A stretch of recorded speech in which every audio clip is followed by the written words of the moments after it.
एक गांव में रेहान नाम का एक अमीर लड़का रहता था। रेहान को अपनी अमीरी पर बहुत घमंड था।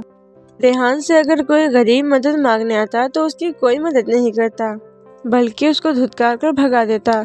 एक तरफ रेहान को अपनी अमीरी का घमंड था, तो वहीं दूसरी तरफ नूर अपनी माँ फातिमा के साथ रहती थी। वो बहुत ही गरीब थी, उनकी जिंदगी बहुत ही मुश्किलों से गुजर रही थी। ऐसे ही एक बार की बात है, ईद आने वाली थी। ईद की खुशी में नूर अपनी माँ फातिमा से बोलती है, माँ अब तो ईद आ रही है, अब हमारे घर में भी अच्छे अच्छे पकवान बनेंगे और साथ ही सेवइयाँ खिलाने से हमें ईदी भी मिलेगी। हाँ नूर बेटा, ईद आने वाली है, लेकिन हम किसी को सेवई नहीं खिला सकते। पर क्यों माँ, हम किसी को सेवइयाँ क्यों नहीं खिला सकते हैं? बेटा नूर, हमारे पास इस बार पैसे नहीं है, जिस वजह से हम अपने इस बार की ईद नहीं मना पाएंगे। माँ, तो क्या हम इस बार भी ईद नहीं मनाएंगे? मुझे इस बार भी नए कपड़े नहीं मिलेंगे? बेटा, अगर मेरे मालिक ने मुझे पैसे दे दिए तो मैं तुझे ईदी के तौर पर एक बहुत अच्छा कपड़ा ला कर दूंगी।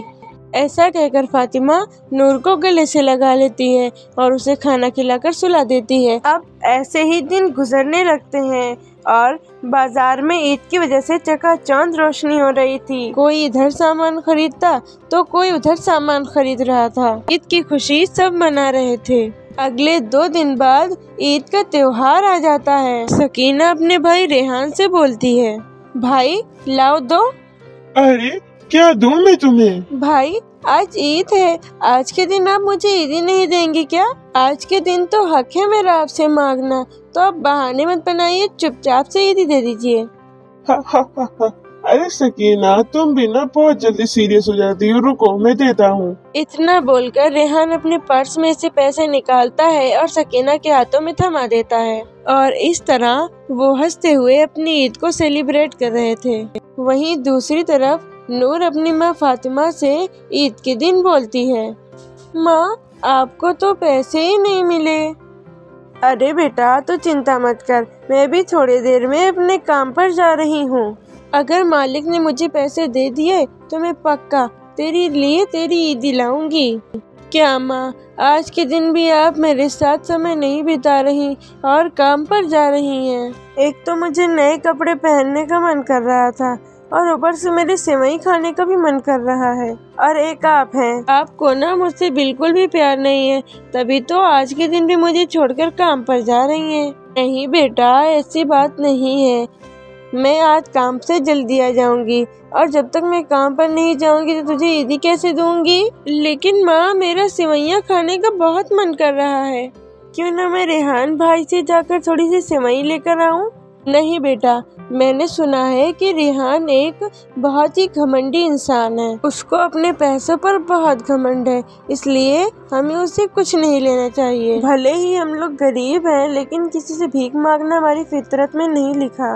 अब मैं जा रही हूँ, तो अपना ध्यान रखना। इतना कहकर फातिमा वहाँ से चली जाती है। इसके बाद नूर बोलती है, माँ ने मना कर दिया तो क्या हो गया, आज तो मैं सेवई खा कर ही रहूंगी, आज तो ईद है। इतना कहकर नूर कटोरा लेकर रेहान के घर पहुंच जाती है, जहां वो रेहान के घर का दरवाजा खटखटाती है। थोड़ी देर बाद सकीना दरवाजा खोलती है और नूर से कहती है, अरे नूर, तुम यहाँ, क्या हुआ, कोई बात है? वो सकीना, आज ईद है और मेरे घर में इतने पैसे नहीं कि मैं सेवई खा सकूं। क्या आप मुझे थोड़ी सी सेवई दे सकती हैं? हाँ हाँ, क्यों नहीं, मैं तुम्हें अभी सेवई लाकर देती हूँ। इतना कहकर सकीना नूर को सेवई देने के लिए किचन में जाती है और सेवइयाँ निकालने वाली होती है कि तभी सकीना का भाई आकर उससे कहता है, ये क्या सकीना, तुम ये सेवइयाँ किसको दे रही हो? भाई, नूर बाहर सेवइयों के लिए खड़ी है, तो मैंने सोचा कि उसे थोड़ी सेवइयाँ दे दूँ। इसको तू सेवइयाँ नहीं देगी, इसको तो मैं सेवइयाँ दूंगा। इतना कहकर रेहान नूर की कटोरी में थोड़ी सी सेवइयाँ डालता है और उसे पकड़ा देता है। तब सकीना अपने भाई से कहती है, अरे भाई, उसकी कटोरी में थोड़ी ज्यादा सेवई डाल देते, बेचारे बड़ी आस लगाकर हमारे पास आई थी। अगर आज हम इन्हें ज्यादा सेवइयाँ देते हैं तो कल को ये भगोना लेकर आएंगे, उस दिन भी तुम यही बोलोगे कि थोड़ी ज्यादा सेवइयाँ दे दो। सकीना कुछ नहीं बोलती और अपने भाई की चुपचाप सुन लेती है। रेहान अपनी बहन से ये सारी बातें कर रहा था कि तभी ये सारी बातें नूर भी सुन लेती है। नूर को ये सारी बातें बहुत बुरी लगती होती है और वो अपने घर आ जाती है और सिवई को एक टेबल पर रख देती है। थोड़ी देर बाद शाम हो जाती है और फातिमा घर आ जाती है।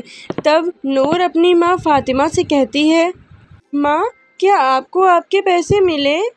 हाँ बेटा, पैसे तो मिल गए हैं। अब जल्दी से मैं जाकर इस पैसों से तेरे लिए कपड़े ले आऊँ। उसके बाद हम अपनी ईद अच्छे से मनाएंगे।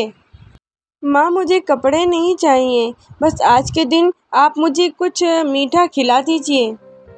उसकी ये बात सुनकर फातिमा की आंखों में आंसू आ जाते हैं और वो बाज़ार जाकर खीर बनाने का सामान ले आती है और खीर बनाती है। नूर खीर देखकर कहती है, माँ, इस खीर को एक प्याले में दे दो। उसकी बात सुनकर फातिमा एक प्याले में खीर को निकाल देती है और नूर उस खीर को लेकर रेहान के घर पहुँच जाती है। और तभी रेहान जब बाहर आता है तो वो अपनी बहन सकीना को बुलाते हुए कहता है, सकीना, देखा, मैंने कहा था ना कि अगर हम गरीबों को थोड़ा सा देंगे तो वो अगले दिन हमारे यहाँ भीख मांगने आ जाएंगे, और आज देखो वही हो रहा है।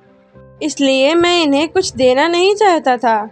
ये देखकर सकीना कुछ नहीं बोलती और अपनी आंखें झुकाए नीचे खड़ी रहती है कि तभी रेहान की बातें सुनकर नूर बोलती है, भाई, आज ईद है और आज के दिन आपने मुझे सेवई दी, लेकिन मैंने वो सेवई नहीं खाई। मैं भूखी थी, इसलिए मैं तुम्हारे पास आई थी।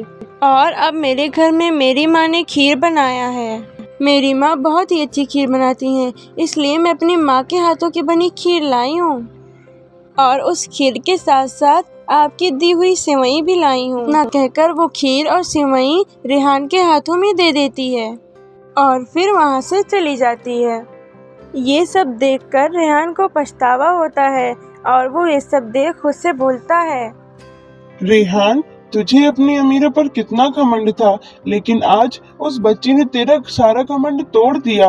इंसान अमीर हो या गरीब, ये कोई मैटर नहीं करना चाहिए। इंसान पैसों से नहीं, दिल से अमीर होना चाहिए। ये सब देखकर रेहान को अपने किए पर पछतावा होता है और वो घमंड करना छोड़ देता है। उसके बाद वो सभी गरीबों की मदद भी करता है।